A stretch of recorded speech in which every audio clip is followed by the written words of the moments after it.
I'm going back to my ex, my wife said after 15 years. I never really loved you. I just nodded. The next day, her own lawyer called with a broken voice. The house, the accounts. My God, what did you tell her yesterday? During our anniversary dinner with grilled salmon. 15 years together reduced to a disposable phrase between bites. Carla did not flinch. She even smiled as if she were finally releasing a secret she had been rehearsing in front of the mirror for weeks. Then she added, with a stunning calm, I never really loved you, Mark. I stared at her for a second, not because I did not understand the words, but because I was slightly impressed by the execution. She had waited for our anniversary. She had put on the dress I bought her 2 years ago. She had made sure our daughter was away for the weekend. And then she stabbed me with an emotional scalpel so sharp it did not even bleed immediately. I put down my fork, smoothed my napkin, I nodded. Then you should leave. No yelling. No the melodrama of dragging chairs, just the crisp click of finality. She blinked, baffled by the lack of a fight. That was what she wanted, drama, a tantrum, a scene, something she could use as a weapon later. But I did not give her that. I gave her silence. That was what broke her rhythm. She was expecting the old Mark, the patient one, the boring one, the provider. What she did not know was that she had just activated a completely different version of me, one she had never met and would not like. Back at home, she stomped around like a teenager who just won a breakup, packing loudly, passive-aggressive calls on speakerphone, fake laughs at her ex's jokes. God, that man's voice sounded like a clogged drain. She passed me in the hallway dragging a suitcase as if she were starring in her own made-for-TV movie. She looked me in the eyes and said, I guess I will finally get half of everything. I did not answer. I simply leaned against the kitchen doorframe with my arms crossed and watched her walk out of the life I thought I understood. She thought she had detonated a bomb. What she did not realize was that I was the one who lit the fuse 7 years ago. Now, before I continue, and the story gets better, you should know something. More than 90% of the people who listen to stories like this never subscribe. And honestly, that small gesture motivates the team more than you can imagine. So if you are still here, consider it. We appreciate it more than you know. Anyway, I stayed in the kitchen for a while, not because I was processing grief. I was reviewing protocols. When Carla says half of everything, what she really means is half of what she assumes exists. She has no idea about the trust, about the overlapping entities, about the property transfers that happen automatically when a spouse voluntarily leaves the marital home.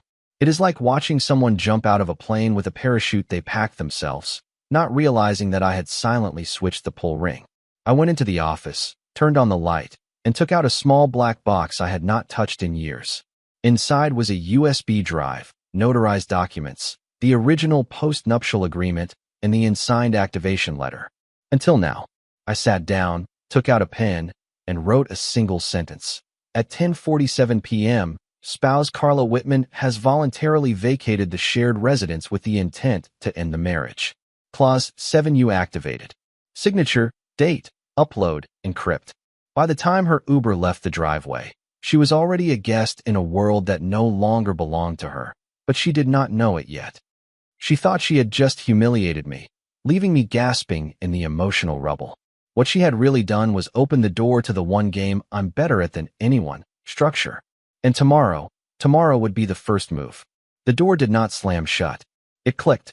Silent. Final, like the door of a vault closing. I waited exactly 13 seconds after the sound, just long enough to hear the Uber crunch on the driveway gravel. Then I went to my study. Not on impulse, not out of rage. I had no emotions left to spend on Carla. I was not angry, I was freed. The desk lamp came to life with a warm glow, familiar, unchanging, unlike her. Laptop boot sequence, local key decryption.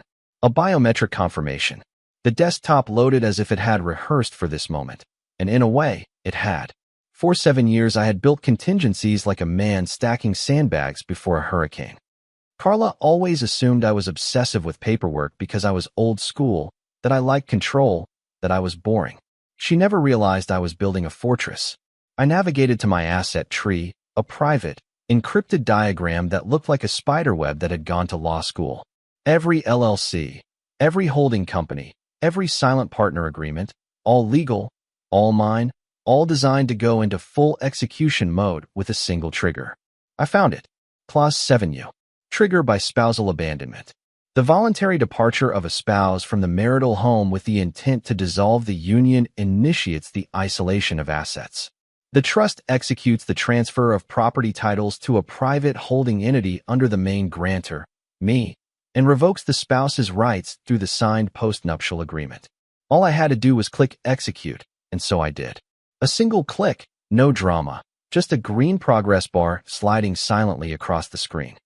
The house, under the name of Bitmark Holdings LLC, now formally prohibits third-party occupation without the grantor's consent. The brokerage accounts, reassigned, beneficiary removed. Her car, the one I gave her for her last birthday, transferred to the trust as a collateral asset, released under a corporate fleet title. Let her argue ownership with a VIN that does not match her insurance. Every item that looked like a shared life had always been mine, just wrapped in prettier paper. She never asked how the mortgage disappeared or how the second lake house was just a timeshare. She never questioned why I was so diligent with paper trails and quarterly audits, even in retirement. Carla thought she had married a man who was afraid of chaos.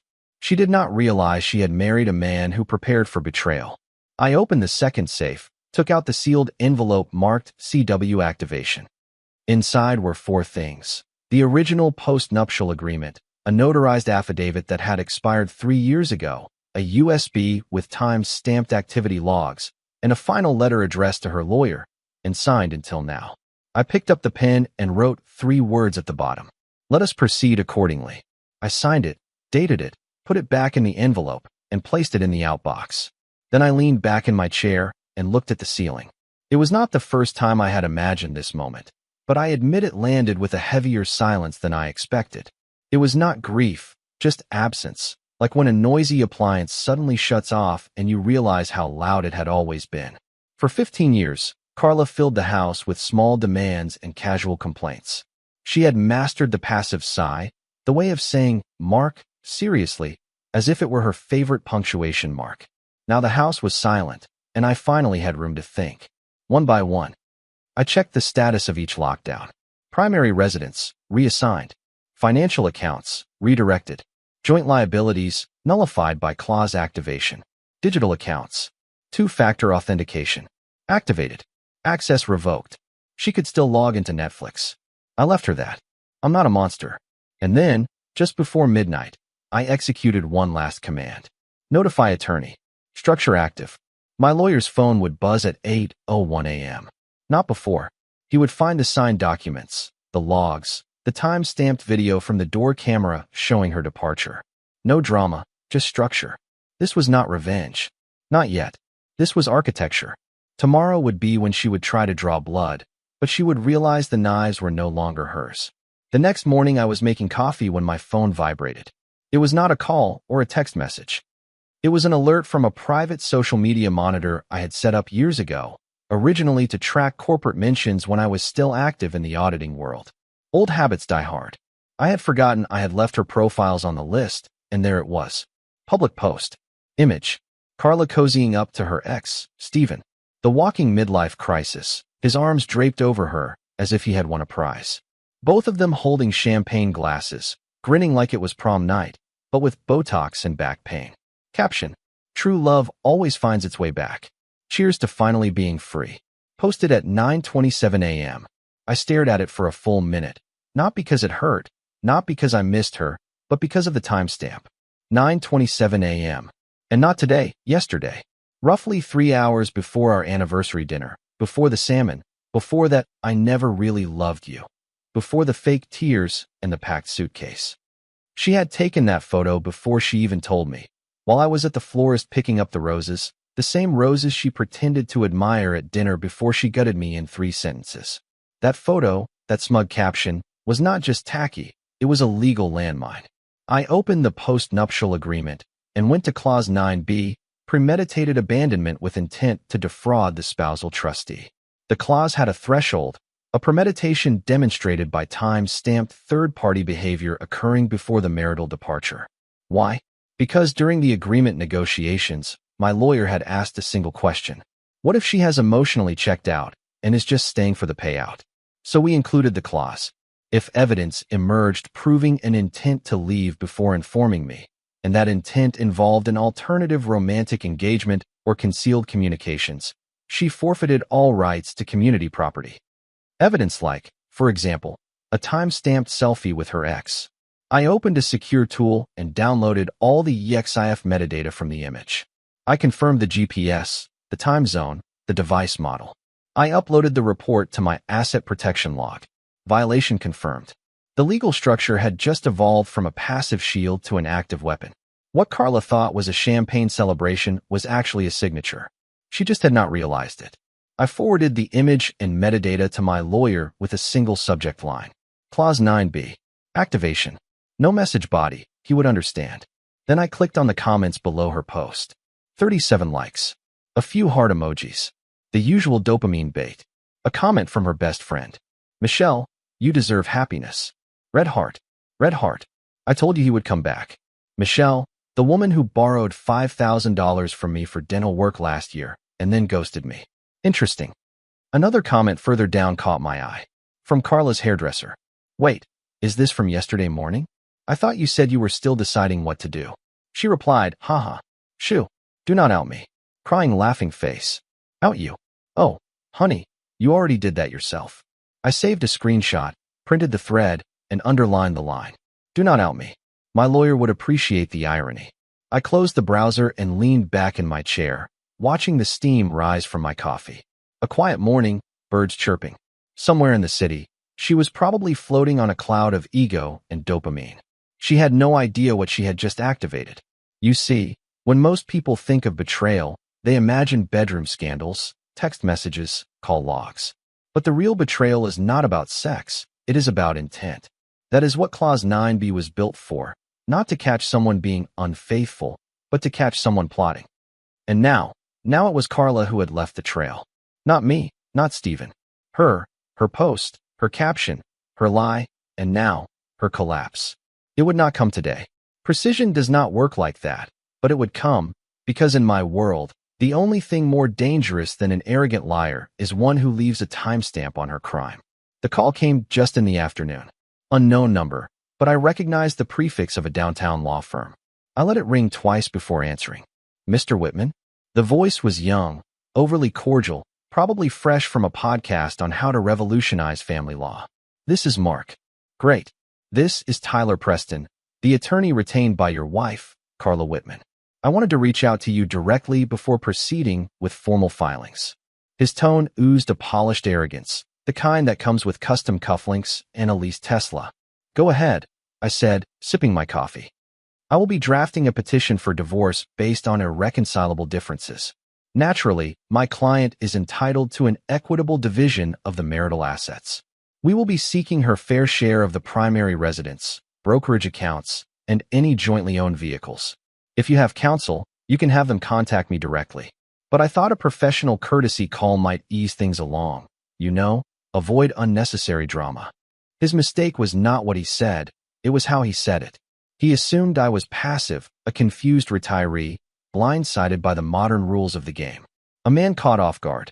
What he did not know was that I had met his senior partner 8 years ago at a charity gala.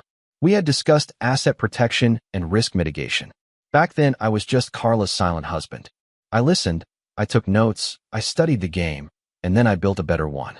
I clicked on my files. I dragged a document into a new email. Subject: Whitman versus Whitman. Preliminary note. Attached: copy of the fully executed post-nuptial agreement. Asset distribution memorandum. Trust structure schematic. Clause 9b. Trigger activation log. Time-stamped evidence package. Social media post addendum. No body text, no sign-off. I clicked send. The call had gone dead silent. Mr. Whitman, he finally said, his voice a little tighter. You should read the attachment, Tyler. I will. Click. I did not gloat. I did not preen. I just waited. 6 minutes later, my phone buzzed again. Same number. I let it ring a little longer this time. Mr. Whitman, he said, sounding now like someone who had just watched his law firm step on a landmine. Yes. Hello. I spoke with my client before initiating contact. She informed me she was not aware of any active structural encumbrances on the marital estate. She did not mention a post-nuptial agreement or the trust. No, she would not have. She never asked. Look, this is going to require an internal review. The trust, the clauses, the time-stamped post. This changes a lot of things. Correct. A pause. Then the voice dropped into something that resembled panic, barely masked with legal jargon. My God, what did she tell you yesterday? I smiled into the phone. Finally, she told me the truth. Click. Follow up. I leaned back in my chair, watching the screen. The email had already been opened 5 times, forwarded twice, accessed once from a mobile device. Standard legal triage. I could picture the scene. Carla, smugly sipping something with bubbles while her lawyer read the clause out loud. Her jaw slowly tightening with each phrase, her face falling as she realized the boring man she mocked had just preemptively locked down the entire battlefield. I never needed to win the fight. I had already removed the weapons. She thought she was starting a war. She had not even realized the gates were welded shut. And her lawyer, he was her first casualty, a man who walked in thinking he was dealing with a clueless retiree and walked out holding a legal grenade that already had the pin pulled. The trust did not just protect me. It dismantled the assumption that this would be fair. Carla had written a script where I was the traumatized husband. What she did not realize is that I was the editor. Carla walked into the bank as if she were claiming a prize. Fresh blowout, big sunglasses, an outfit just casual enough to suggest she had not been crying in her ex's apartment all morning, which she had. But now she was on a mission. She thought she would start rebuilding her independent life by emptying the accounts she assumed were half hers. She even hummed a little tune as she walked in. The woman at the counter greeted her warmly at first. Hello, how can I help you today? I would like to withdraw from our joint savings and transfer part to my new checking account under the name Carla Whitman. The teller typed, paused, narrowed her eyes. I'm sorry, ma'am. I do not see your name on the account. Carla's voice sharpened. Excuse me, we have been with this bank for 15 years. Look it up again. The woman looked nervous now. It is not that the account does not exist. It is that your name is no longer associated with it. Carla's lips curled into a fissure. That is impossible. I can call the branch manager if you would like. Yes, she snapped. Do that. She stood there, rigid, arms crossed, watching through the glass as the manager, Thomas, a soft-spoken man with kind eyes and absolutely no tolerance for drama, came out with a file in his hand. He gave her a small, sad smile, like a doctor about to deliver test results. Mrs. Whitman, he said gently, please, come with me. They went into a small side office. He closed the door behind them. This is absurd, Carla began. I need access to the... Thomas held up a hand and opened the file. I just need to show you this. Inside were 2 notarized documents. The first, a beneficiary reassignment form that removed her name from all primary accounts, triggered by the breach of Clause 9 of a marital contract. The second, a notarized directive dated 6 years ago, signed by both me and Carla, though she had clearly forgotten it. It authorized the financial institution to transfer full ownership to the primary account holder, me, in the event of spousal abandonment, confirmed by legal counsel. Carla's jaw tightened. This has to be a mistake. I never. Thomas pointed to her signature. You signed this on April 14th, 2017, right here, with a witness present. Our notary, you remember her? You said you joked about how ridiculous all this. Yes. She stared at the paper as if it had slapped her. Then her voice rose. You cannot do this. I need that money. I have bills. I have rent. I'm sorry, Thomas said, lowering his voice but keeping his back straight. The accounts are no longer in your name. There is nothing you can access here. Carla slammed her hands on the desk. So, open her accounts. I was his wife. He slid the file towards her. The document says was and was is the key word. She stood up so fast the chair scraped behind her. You think you have won? You cannot just leave me with nothing. But the look on Thomas's face told her everything she did not want to hear. He was not judging her. He was pitying her. Security did not need to be called. She left on her own. No dramatic exit. No screaming match. Just a stunned woman walking back through the lobby with her sunglasses back on to hide the panic rising in her eyes. Outside, she sat in her car with her hands on the steering wheel, breathing as if someone had just stuck a vacuum hose in her lungs. No money, no safety net, and not a soul she could yell at to fix it, Because it was her name on the exit plan, her time-stamped betrayal, her signature on the clause. What she had walked in with was arrogance, the belief that divorce was just a hostile negotiation with a cash prize. What she walked out with was nothing, not a cent, not a bank statement, just a thin line of sweat on her forehead, and the growing realization that this was not going to be the clean break she imagined. This was war, and she was already losing. By mid-afternoon, Carla had stopped pretending things were going well. The bank had blindsided her. Her lawyer had stopped returning her messages, and even Michelle, her ever-loyal echo chamber, suddenly had bad reception and a thing with her kids. But Carla told herself it was just a phase, a minor setback. She still had this. Her little haven, the apartment Stephen had shown her just a few weeks ago. Modern fixtures, clean lines, no framed photos of her boring past, just new air, scented candles, and Stephen's whiskey bottles lined up on the minimalist shelves like status symbols. Her fresh start.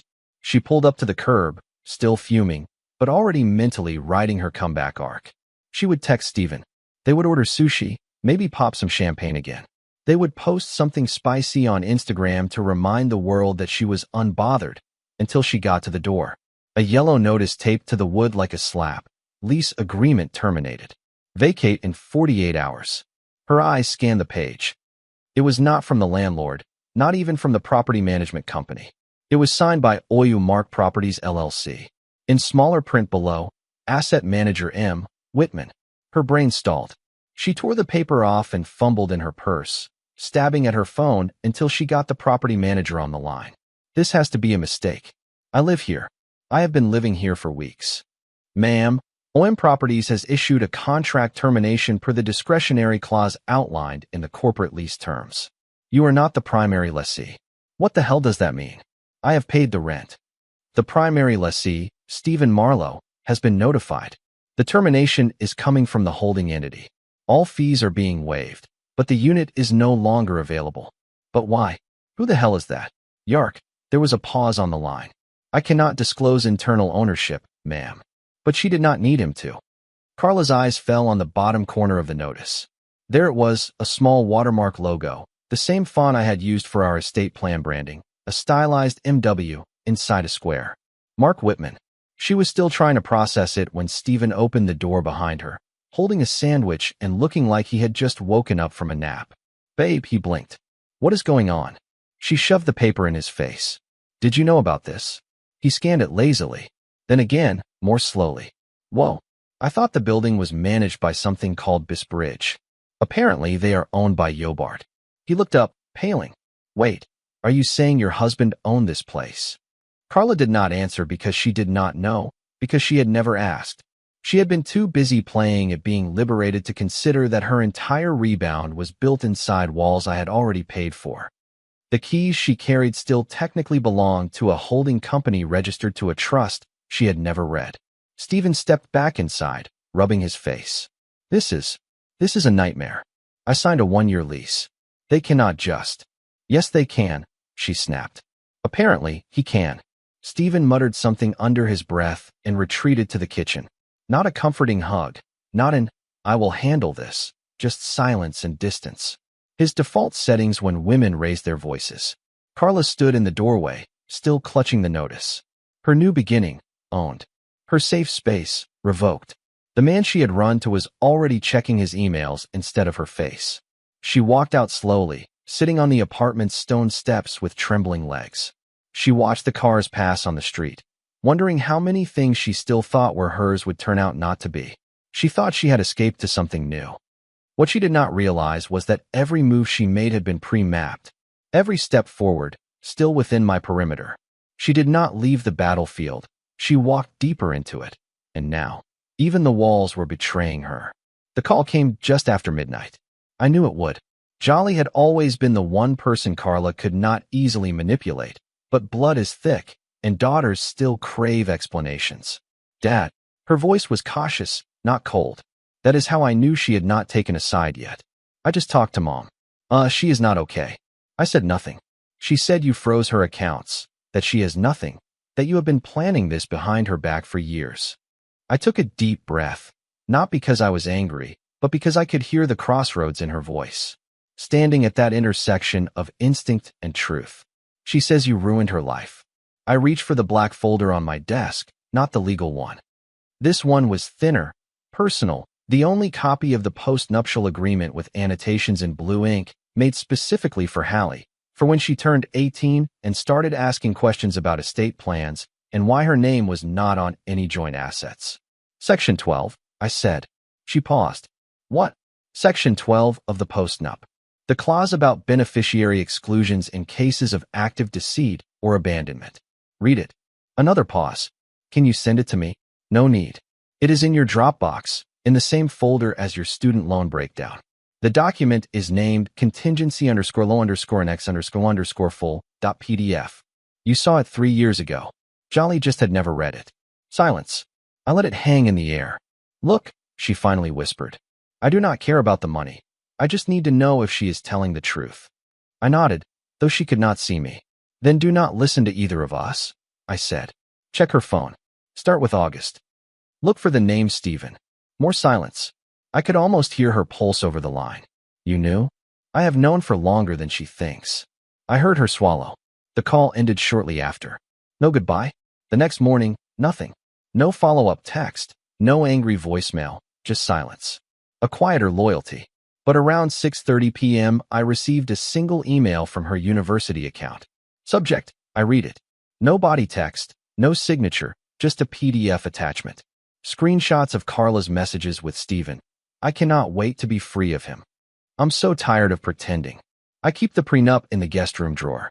I think I can get him to sign a revision if I catch him when he is tired. If he dies, everything goes to Jolly, which I guess is fine. She will share with me anyway. I did not reply. I did not need to. She already had. Carla must have felt the silence before she understood it. 3 missed calls to Jolly. Then 5, then 9. She finally left a voicemail. Honey, I just need you to understand what he is doing. He is brainwashing you. And that was it. That was what sank her. Not the bank, not the apartment, not even the trust. It was losing the one person she assumed would always remain neutral. Because Carla's greatest delusion was not thinking I would fold, it was believing her daughter was spineless. Hallie did not respond. She changed her voicemail message the next day. Hi, you have reached Holman. Leave a message. Not Jolly. Not Hallie. Not the strange hybrid Carla liked when she was daydreaming about a fresh start and making Stephen her stepfather. Just Holman. Turns out, when given a choice between shared blood and lived truth, G did not hesitate. She did not choose the mother who told her fairy tales over sushi dinners. She chose the man who never lied, not about his flaws, not about his boundaries, not even about his silence. In the end, Carla did not just lose a husband, she lost her witness, and without one, her story no longer mattered. Stephen Marlowe had always considered himself a charmer, the kind of man who could walk into any room, flash a smile, and walk out with someone else's wife, job, or dignity, depending on what he wanted that day. He had not changed much since college. Newer veneers, tighter shirts, an Audi with more tech than brains, but under the surface, same man, same bluff. He thought he was getting the better end of the deal when Carla came back. You are glowing, he told her that first weekend in the apartment.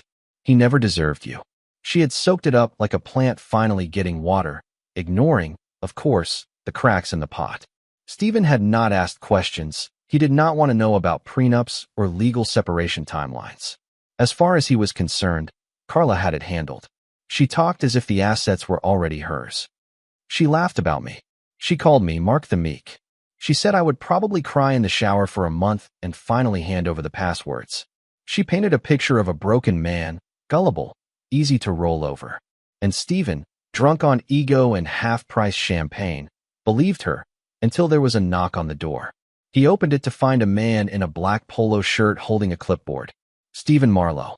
Yeah, you have been served. A thick envelope, cream paper, real ink. Inside, a civil lawsuit filed under the jurisdiction of the state. The plaintiff, Mark Whitman. The claim, intentional interference with a trust asset structure.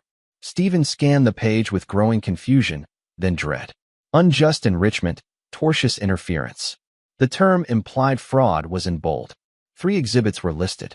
One was a printout of the champagne photo Carla had posted, the one he was so proud of. Another was a transcript of the text messages between him and Carla, time-stamped to predate the formal separation. But the third, a lease document for the apartment signed by Stephen under a clause acknowledging receipt of property use consent from the holder of joint marital assets, a checkbox Carla had forged. And that was the trap. She had no right to sign that line because she never owned the asset, which meant Stephen had occupied a property, benefited financially, and participated in the concealment of marital assets under false pretenses. His face went pale. He called Carla. She did not answer. He texted her. What the hell is this lawsuit? You said everything was joint. You said you had it handled. The typing bubble appeared, paused, and then nothing, because she had not handled it. She never did. He had believed her because she was pretty, angry, and confident. And that is a dangerous combination for a man who has been coasting through life on the trust of others. That night he was sitting across from his own lawyer, older, sharper, with a look that said, I can already tell you messed up. You let her sign real estate forms on a property you never verified. She said it was hers. Did you check? Well, I did not think I needed to. Son, his lawyer said, this is not about heartbreak. This is about fiduciary fraud. Stephen swallowed hard. Can I just apologize? Settle. You can try, but if they do not want money, if they want to set a precedent, you are in for a hell of a ride. And that is when he got it. This was not about squeezing him for cash. This was about making sure no man felt safe stealing another man's wife and assuming that meant he could also steal his life, his home, or his name. Stephen was never the real prize. He was the instrument, the scalpel Carla used to cut away her old life. But what neither of them realized is that the handle was still mine, and now the blade was turning. She requested the meeting as if she still had leverage. Tell him I want to see him in person, her message to my lawyer said. He owes me. That word again. As if the 15 years I spent cleaning up her messes, protecting her credit score, or quietly paying off the car loan she co-signed for her lazy brother were not enough. As if I had not already paid the debt 10 times over with silence, with stability, with restraint. But I said yes, because by then I understood something she still did not. This was not about reconciliation. It was about her needing an audience. We met in a neutral building, downtown, 3rd floor, a conference room with a long walnut table and glass walls. Her lawyer did not come. He had already recused himself after realizing how outmatched he was. He probably did not want to be in the room when the iceberg emerged. I arrived 5 minutes early. She showed up 9 minutes late. Sunglasses, dark lipstick. That jacket she always wore when she wanted to look put together, but it did not hide the panic in her eyes. Her confidence had thinned to a brittle defiance. Nice room, she said, sitting down without a greeting. I slid the folder across the table. She did not touch it. What is this? She asked, already annoyed. Your life on paper, I said. She opened it, expecting noise. Instead, she found silence in print. Exhibit A, social media post with Stephen. Time-stamped, geolocated. Exhibit B, transcripts of texts recovered from her synced cloud backup. Flirtations while still married. Jokes about dismantling Mark slowly. Exhibit C, audio of her phone call with Michelle. The part where she said, I will make him think I'm still undecided, just long enough to cash out. Her hand stopped on that page. She looked up. You recorded me? No, I said. Michelle did. Apparently, she thought she was the Real co-conspirator CEO. Turns out Betrayal does not come with loyalty programs. The color drained from her face. Then came the clause. I had highlighted it for her. Section 14B. Any attempt to emotionally coerce, manipulate, or intentionally deceive the grantor for financial gain will result in the total forfeiture of all marital or trust asset claims. She read it 3 times. When she spoke, her voice cracked. This is insane. No, I said. It is notarized.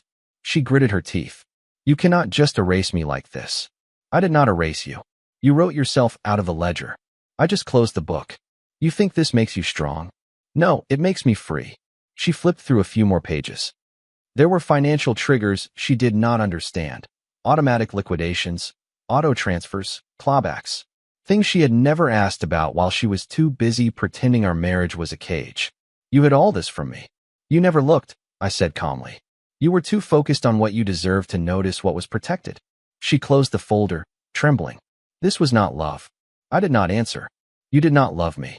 And then I looked her straight in the eye. But I love the law. For the first time, she had no comeback. Not a quip, not an attempt at manipulation, not crocodile tears, just silence. The kind of silence that fills the space after a gavel falls. She stood up too fast, knocking her chair slightly off balance. I hope you are proud of this. I nodded slowly. I'm.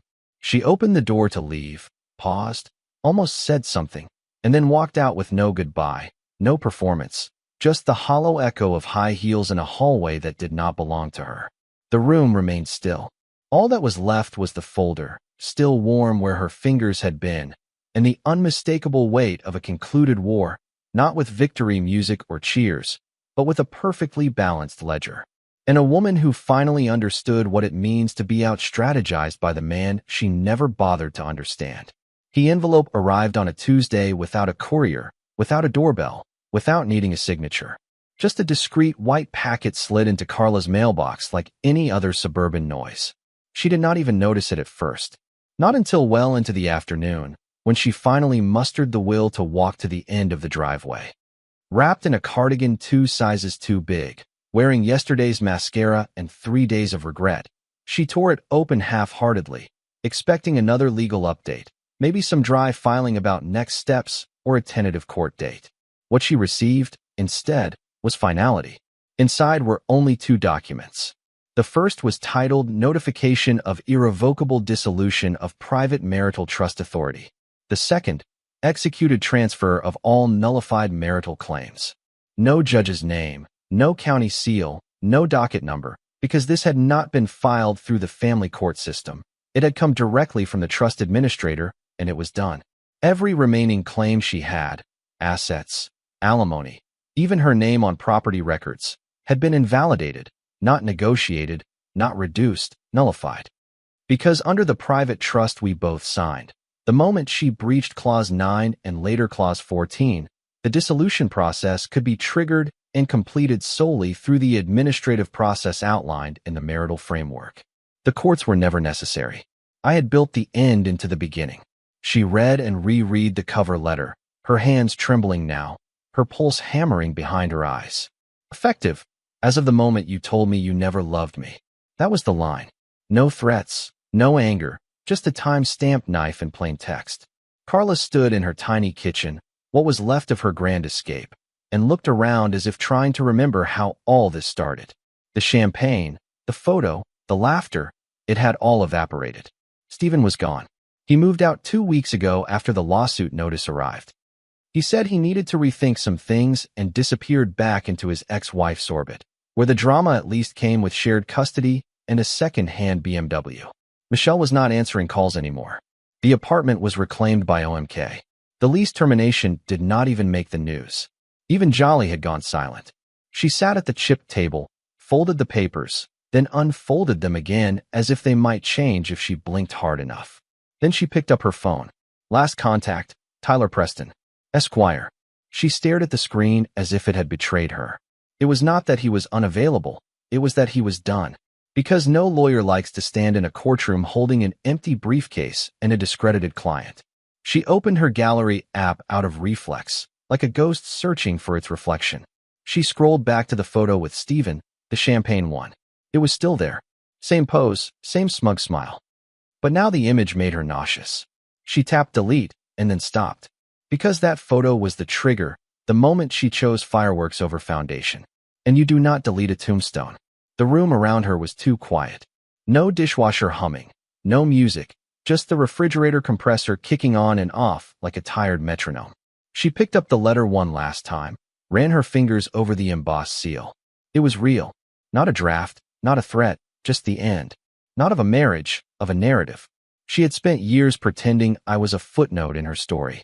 She did not realize that I was the final editor, and now, there were no more pages left to turn.